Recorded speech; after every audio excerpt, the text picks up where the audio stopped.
அனைவருக்கும் வணக்கம். Option tricky trade channel மூலம் உங்களை சந்திப்பதில் மிக்க மகிழ்ச்சி அடைகிறேன். நான் உங்கள் சந்தோஷ். நான் செபியில் பதிவு பெற்ற பங்கு ஆலோசகர் கிடையாது. இது பயிற்சிக்கான வீடியோ. எந்த பரிந்துரையும் நாம் வழங்குவது இல்லை. இப்போது ஆகஸ்ட் 17ஆம் தேதி சந்தை எப்படி ஆரம்பமாக வாய்ப்புன்னு கிஃப்ட் நிஃப்டி பார்க்க போகிறோம். இப்போ நேரம் 7:14 அப்டேஷனில் 19,401 வர்த்தகம் ஆகிட்டுருக்கு நிஃப்டி ஃபியூச்சர். அப்போ நம்மளுக்கு வந்துட்டு இது நெகட்டிவ் ஓப்பன் அப்படின்னு சொல்லலாம். ஏன்னா நேற்று ஃபியூச்சர் க்ளோசிங் 19,484, நேற்று லாஸ்ட் ட்ரேடிங் ப்ரைஸ் 19,466. இது ஏன் நம்மளுக்கு செட்டில்மெண்ட் ப்ரைஸ் லாஸ்ட் ட்ரேடிங் ப்ரைஸை விட அதிகமாக கொடுத்துருக்காங்கன்னா, நம்மளுக்கு ஒரு 3 மணிலேருந்து 3:30க்குள்ளே ஒரு வேகமான ஸ்பீடு மூமெண்ட் அப்படிங்கிறது இருந்திருக்கும். அதனால் அதோட ஆவரேஜ் க்ளோசிங் தான் நம்மளுக்கு தருவாங்க. அதன் அடிப்படையில் 19,484 நம்மளுக்கு ஃபியூச்சர் க்ளோஸ் கொடுத்துருக்காங்க. அப்போ 19,400 ஃபியூச்சர் இருக்கும்போது அப்போ நம்மளுக்கு ஒரு 80 புள்ளிகள் நெகட்டிவ். அப்போது இந்த கடந்த 2 நாட்களாகவே நம்மளுக்கு என்ன பண்ணியிருக்காங்கன்னா, ஒரு நெகட்டிவ் ஓப்பன் கொடுத்துட்டு மார்க்கெட் கீழே போயிட்டு திருப்பி அதை ரெக்கவர் பண்ணி மேலே க்ளோசிங் கொடுத்துருக்குறாங்க. கடந்த 2 நாட்களும் இதே மாதிரி நடந்திருக்கு. ஆனால் இன்று அதே மாதிரி நெகட்டிவ் ஓப்பன் எப்படி இருக்க போகுது அப்படிங்கிறத பார்க்கணும். காரணம் என்ன அப்படின்னா, ஸ்பாட்டோட விலைக்கும் ஃபியூச்சரோட விலைக்கும் உண்டான வித்தியாசம் 20 புள்ளிகளாக மாறிவிட்டது. இதுவரை பார்த்திங்கன்னா நம்மளுக்கு ஒரு 60 புள்ளிகள் 40 புள்ளிகளுக்கு மேலே இருந்தது. அப்போ இன்றைக்கி ஃபியூச்சரோட விலை ரொம்ப குறைந்துள்ளது. நேற்றைய அட்டவணையை பார்த்தீங்கன்னா சந்தை ஏறுமுகத்தில் முடிஞ்சிருந்தாலும் கூட 19,400 கால் அண்ட் 400 புட்டோட அடிப்படை தான் கொடுத்துருந்தாங்க. அதனோட அடிப்படையில் நம்ம பார்க்கும்போது 19,400 புட் ஆப்ஷன் 24 ரூபா அப்படின்னா 19,376, கால் ஆப்ஷன் 82 ரூபாய் 19,482. இந்த லெவல் நம்மளுக்கு ரொம்ப முக்கியம். இதை விட நம்மளுக்கு 19,450 கால் 450 புட்டு தான் ரொம்ப முக்கியம். ஏன்னா அதுதான் மார்க்கெட்டோட நேற்றைய முடிவுற்ற விலையாக நம்மளுக்கு இருக்குது.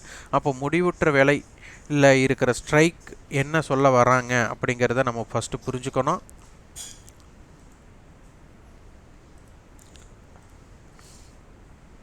இப்போ 19,450 நம்மளுக்கு 49 ரூபாய் கால், 19,449 புட் ஆப்ஷன் 43 ரூபாய். அப்போ 19,407. அப்போது இந்த 19,407 டு 19,445 அப்படிங்கிறது 499 அப்படிங்கிறது ரொம்ப முக்கியம். இது 499, இது ரொம்ப முக்கியம். இது 2 ப்ரீமியத்தை ஆட் பண்ணால் நம்மளுக்கு 100 புள்ளிகள் வரும். அதனால் 19,350லிருந்து 19,550க்குள்ளே இருக்கிற இம்பேக்டட். அடுத்து 19,407, 19,499, 19,450. இந்த ஒரு ஹையரார்க்கியை நீங்கள் பார்த்தீங்கன்னா உங்களுக்கு தெரிஞ்சிடும். இந்த லெவல்ஸ் ரொம்ப முக்கியமானதாக இருக்கும். இதுதான் 19,450 கால் புட்டோட கட்டுப்பாட்டு எல்லைகள். அப்போ இதற்குள்ளே இருக்கிற ஸ்ட்ரைக்கை நீங்கள் ஹீரோ ஆர் ஜீரோக்கு இம்பேக்டடாக பண்ணுங்கள். அடுத்தது பேங்க் நிஃப்டி.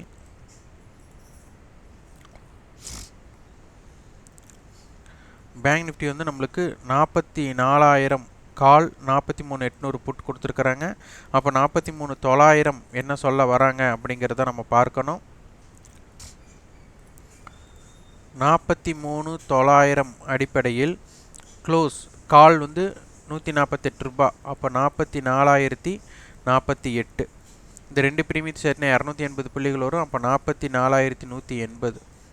43,900 புட்டோடது 129 ரூபா. அப்போ 43,781. 280 ரூபா அப்படிங்கும்போது 43,620. அப்போ இந்த ரேஞ்சுக்குள்ளே இருக்கிற ஸ்ட்ரைக்ஸை நீங்கள் அதிகமாக வர்த்தகம் பண்ணுறதுக்கு முற்படுங்க. இதோட பிரேக் அவுட்ஸில் எல்லாம் எப்படி இம்பேக்ட் க்ரியேட் ஆகுதுங்க பாருங்கள். இதுதான் ரொம்ப முக்கியம். ஜீரோ ஆர் ஹீரோவுக்கு நீங்கள் நேரங்கள் பிரித்து பாருங்கள். ஒரு 9:15 10 மணிக்குள்ளே ஒரு மாதிரி இம்பேக்ட் இருக்கும். 10 மணியிலிருந்து 2 மணிக்குள்ளே ஒரு இம்பேக்ட் இருக்கும். 2 to 3:30க்குள்ளே ஒரு இம்பேக்டட் இருக்கும். இதனை புரிந்து கொண்டு தான் வியாபாரம் செய்ய முற்பட வேண்டும். இதில் டைம் வேல்யூ இப்படி இருக்குது அப்படிங்கிறது ரொம்ப முக்கியம். இப்போ பார்த்தீங்கன்னா 43,500 to 44,000 எடுத்துட்டா இதுக்குள்ளே 500 பாயிண்ட் இருக்கணும். இவங்க 403, இவங்க வந்துட்டு 211. அப்போது 4 1 614. அப்போ 114 புள்ளிகள் டைம் வேல்யூ தான் இதுக்குள்ளே இருக்குது. இதுவே 43,700 டு 44,000னா 300 ரூபா. அப்போ 250, இவங்க 211. அப்போது 1 6 4. அப்போ 161 ரூபா டைம் வேல்யூ இந்த ரேஞ்சுக்குள்ளே இருக்குது. அப்போ இந்த மாதிரி ரேஞ்சுகளை பார்த்து நீங்கள் வந்துட்டு அதற்குள்ளே இருக்கிற டைம் வேல்யூ பார்த்து நீங்கள் வியாபாரம் பண்ணால் தான் இதற்குண்டான தாக்கங்கள் இருக்கும். அதனால் நன்றாக ஆய்வு செய்து இந்த ஸ்ட்ரைக்குள்ளே இருக்கிற ஆக்டிவிட்டி எப்படி இருக்குன்னு பார்த்து ஆய்வு செய்து முடிவெடுங்கள்.